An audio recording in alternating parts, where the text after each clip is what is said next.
Lauren Carter, now 28, felt that familiar knot tighten in her stomach as the year drew to a close. She stared at her phone screen. 7 missed calls, all from her mother. Her small apartment was quiet, a space she had fought hard to call her own. Ever since landing her job as a copywriter at an advertising agency, she had finally tasted financial independence, a freedom that once felt impossible growing up in a family that saw her as an unpaid babysitter.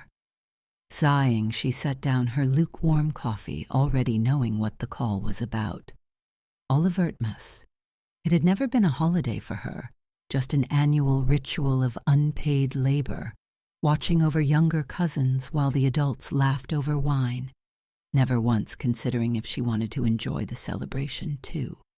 She delayed calling back until work was over, but now, bracing herself, she finally answered. "What are your plans for Olivertmas?" her mother, Linda, asked, her voice carrying that familiar scheming lilt. "Same as always," Lauren said cautiously. "I was planning to come home." "Well, this year will be a little different," Lauren frowned. "Different how?" "Aunt Melissa had a wonderful idea. All of us adults are going on a Caribbean cruise for the holidays. Olivertmas through New Year's. Isn't that exciting?" "United States, the whole family, everyone, except her." "Me too?" Lauren asked, already knowing the answer. There was a pause. "Oh, well, you have a more important role." Her stomach dropped. "What role?" "Taking care of Lily, Oliver, and Jacob. They're still too young for the cruise." Lauren sat up straighter, her grip tightening around her phone. "So, let me get this straight. You want me to stay behind, alone, watching an 11-year-old, an 8-year-old, and a 4-year-old for a week, while the rest of you sip cocktails on a beach?" Linda clicked her tongue. "Don't put it like that. You love the kids, and besides, you don't have plans, do you? It'll be a great experience for you. You don't have kids of your own yet, so—" Lauren's patience snapped. "Mom, I have my own life. I have work deadlines, plans with my friends." "But it's for family," her mother pressed. "And the tickets are already bought. They're non-refundable." Lauren let out a slow breath, forcing her anger into something steadier. "When exactly were you planning to ask me? Or did you just assume I'd say yes?" "Of course I didn't think you'd say no," Linda replied, her voice turning sharp. "You've always been such a good girl, always putting family first." Lauren's jaw clenched. "I'm not a child anymore. I get to decide how I spend my time, and I'm saying no." Silence. A heavy, suffocating pause. Then, "Lauren, don't just think about yourself," her mother said, a note of forced patience creeping into her voice. "This is supposed to be a special vacation for everyone." "Except me," Lauren shot back. "I can't believe how selfish you're being," Linda snapped. "You're ruining our plans over one simple favor." Lauren almost laughed. "Selfish? You planned an entire vacation without me and expected me to sacrifice my entire week. That is selfish." "That's enough," her mother hissed. "I'll have your father call you. You'll listen to him." Lauren's voice was calm, but firm.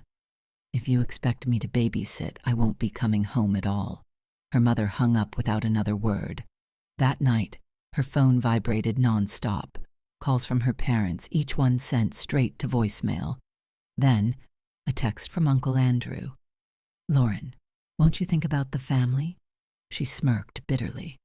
In her family, thinking about the family always meant sacrificing herself for everyone else's convenience. Settling onto the couch, she called Brooke, her best friend, the one person who truly saw her. "So they're trying to rope you into babysitting again?" Brooke answered immediately. Lauren exhaled. "Worse. They're ditching me with the kids while they go on a cruise." Brooke laughed, but there was no humor in it. "Please tell me you said no." "I did." "Good. It's about time." They're not giving up, though, Lauren admitted. Dad keeps calling. Brooke's voice was unwavering. Don't answer. Your answer isn't changing. They're just trying to wear you down. Lauren closed her eyes. I'm not wrong, am I? Absolutely not, Brooke said firmly. You're an adult. Your time is yours. They don't get to take it for granted anymore. Brooke was right. A moment later, Lauren's phone buzzed again. Dad. This time she answered. Dad, my answer hasn't changed, she said, cutting off whatever speech he had prepared. And for the first time, she didn't feel guilty. Lauren, we just want you to show some compassion for the family, her father, Robert, said in that steady, reasonable voice he always used when trying to smooth things over. She let out a sharp laugh. Me? Lacking compassion? You guys don't respect my time or plans at all. All right, he sighed. Let's spend this year apart then. But could you at least come for Olivertmas morning? The kids really want to see you. Lauren hesitated. She didn't trust them, but the request seemed harmless enough. Fine, just Olivertmas morning, but stop asking me to babysit. I promise. Thank you, Lauren. After hanging up, she stared at her phone, uneasy. That was too easy. Her father never gave in without a little more guilt-tripping. Still, she had set her boundaries. That was what mattered. In the following weeks, she kept her distance, responding to only the occasional text from her parents. No one brought up babysitting again, and the silence was almost eerie. On Christmas Eve, she sent a quick message before heading to bed. I'll arrive around 11 tomorrow morning. Merry Olivertmas. The reply came almost immediately from her mother. Understood, Lauren. Looking forward to seeing you tomorrow. Lauren allowed herself a small smile. Maybe this time things would be different. She wasn't expecting miracles, but a short, tension-free visit? That was possible. The next morning, she woke early, wrapped the gifts carefully, and loaded them into her car. She had chosen each one with thought. Lily would love the latest young adult novels. Oliver had been eyeing a new Lego set, and Jacob had talked nonstop about a specific stuffed animal. Christmas songs played softly on the radio as she drove, and for the first time in years, she felt calm. Today will be a good day, she told herself. A short visit, some smiles, hand out the gifts, and then back to her own life. But the moment she pulled up in front of her parents' house, something felt off. No cars, not her parents, not Aunt Melissa's, not Uncle Andrew's. The house was quiet, too quiet. Usually, Olivertmas was a whirlwind of laughter, cooking sounds, and the hum of conversation spilling from inside. But now, it felt hollow. Frowning, Lauren grabbed the presents and rang the doorbell. She heard small footsteps running, and a moment later the door flew open. Lauren, Lily beamed, throwing her arms around her. You came. Of course I did. Lauren hugged her back, though unease twisted in her gut. Merry Olivertmas. Where is everyone? Lily pulled back, still grinning. Oh, they all went out. Mom and Dad and the others went on a trip. Lauren's stomach dropped. A trip? You're staying with us, right? Before she could react, Oliver and Jacob came bounding down the hall, nearly tackling her with excitement. Did you bring presents? Lauren forced a smile. Of course I did. Let's take them to the living room first. As the kids eagerly tore into their gifts, she scanned the room. The house was decorated. The tree was stacked with presents, and the breakfast table still had half-eaten plates on it. Then she spotted the note.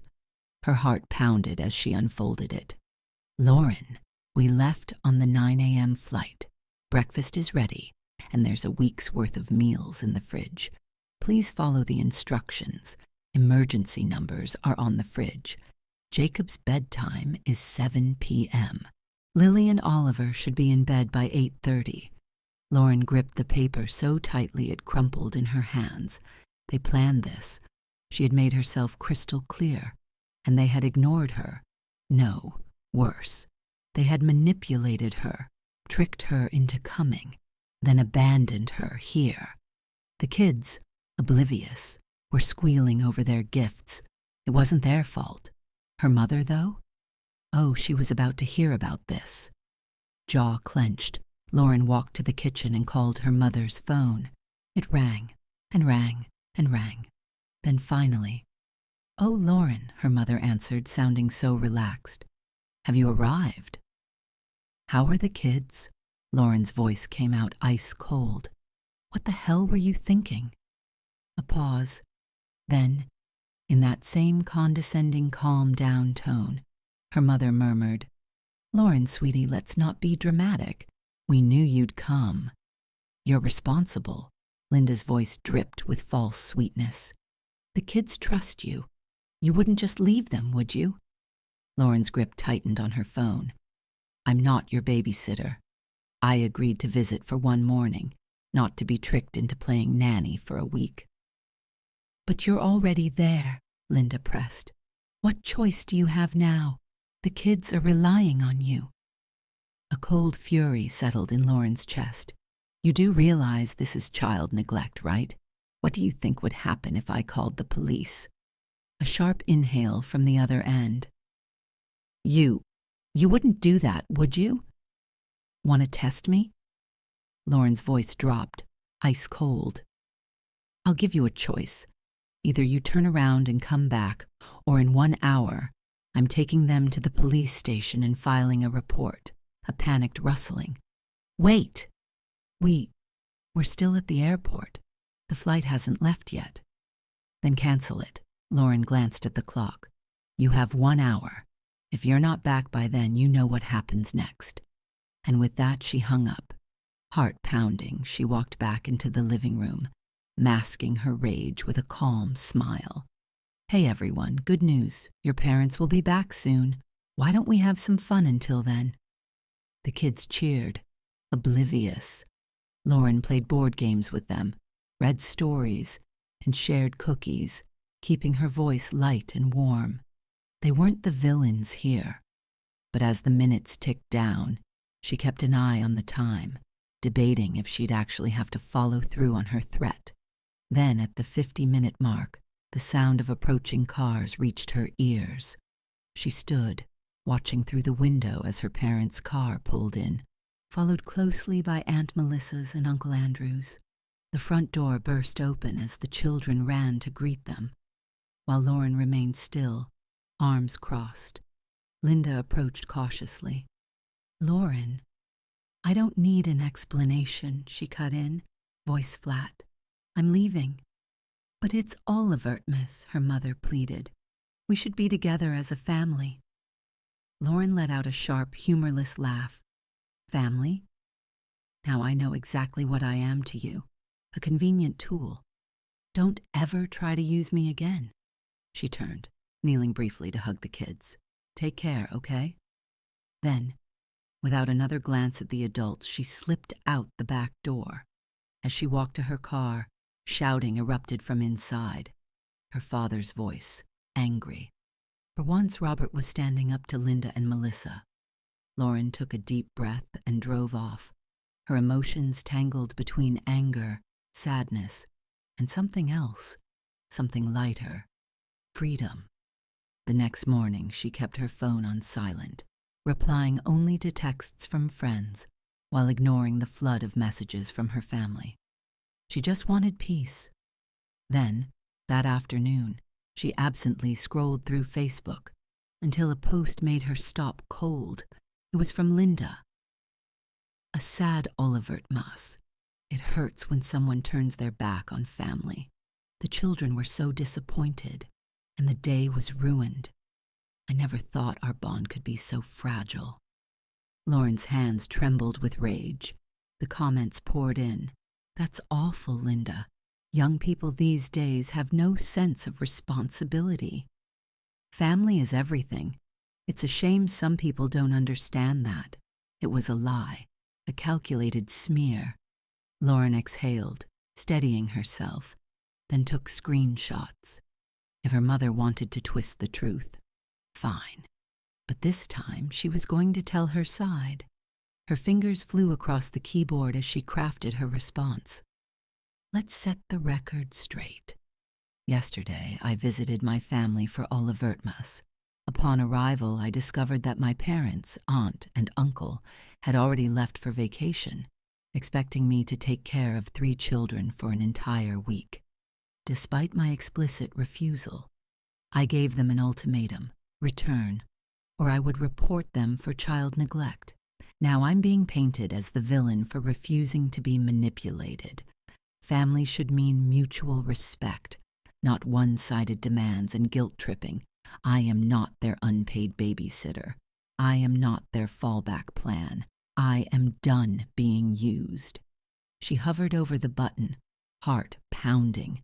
Then she posted. The reaction was instant. Brooke was first.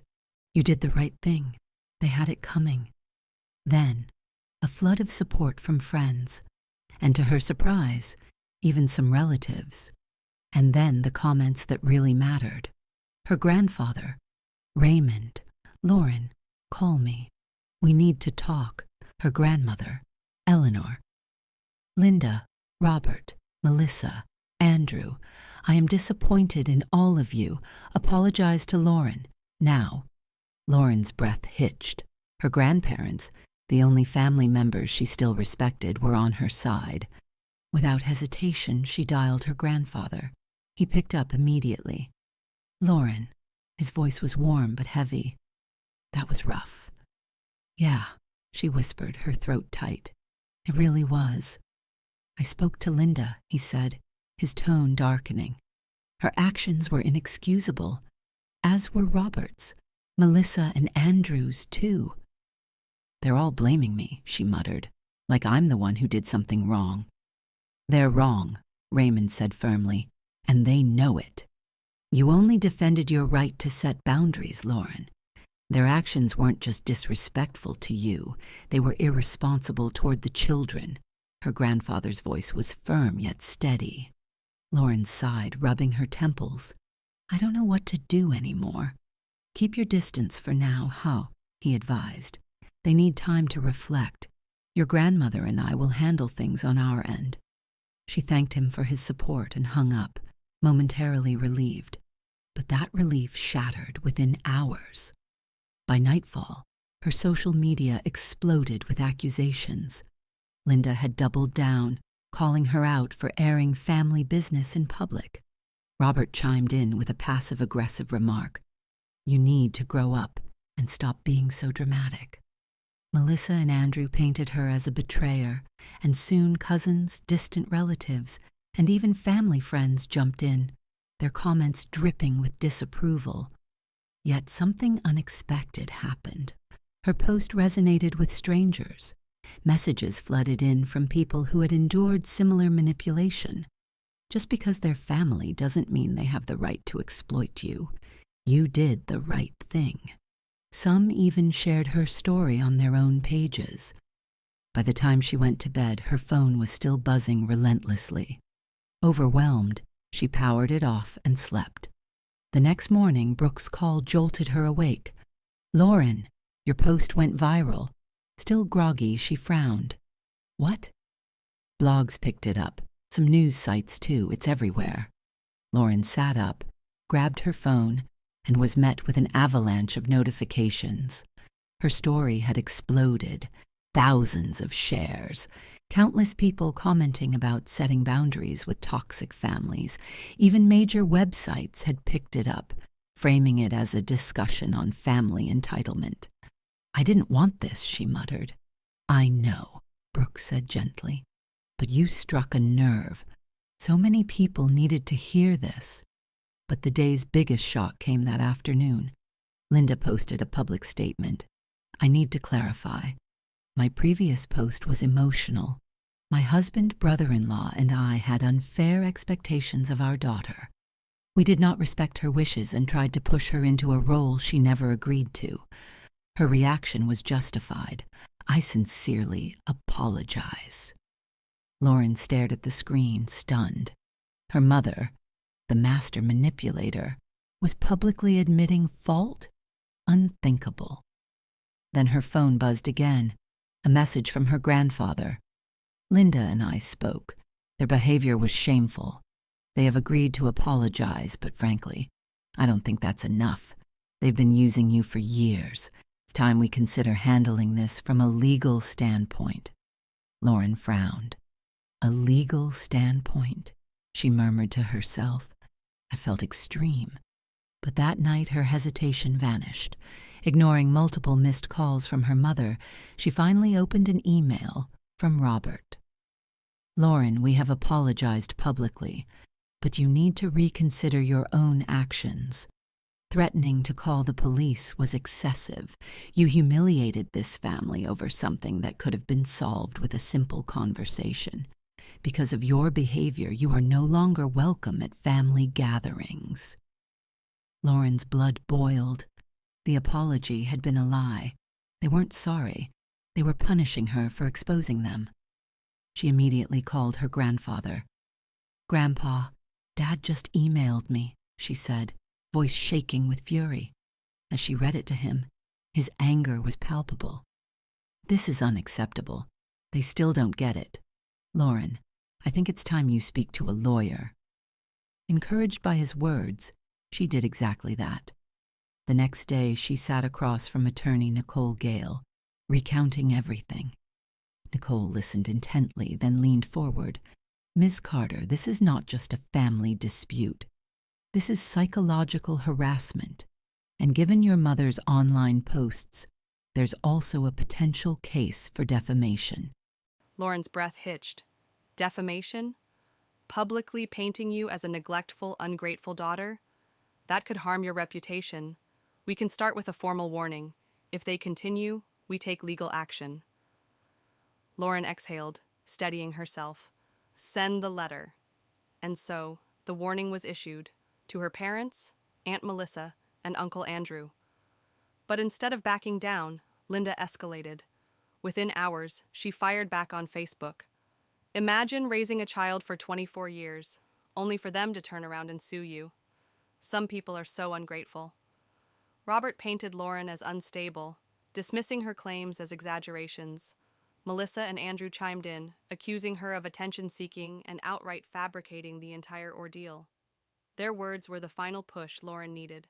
She met with her attorney again, her decision firm. "Ms. Carter," Attorney Gale said gently, "I know this isn't easy, but it's necessary. You deserve protection." On the day the lawsuit was filed, Lauren felt the weight of years pressing down on her. This wasn't just about Oliver Ertmus. It was about a lifetime of exploitation, manipulation, and complete disregard for her boundaries. Love had nothing to do with it anymore.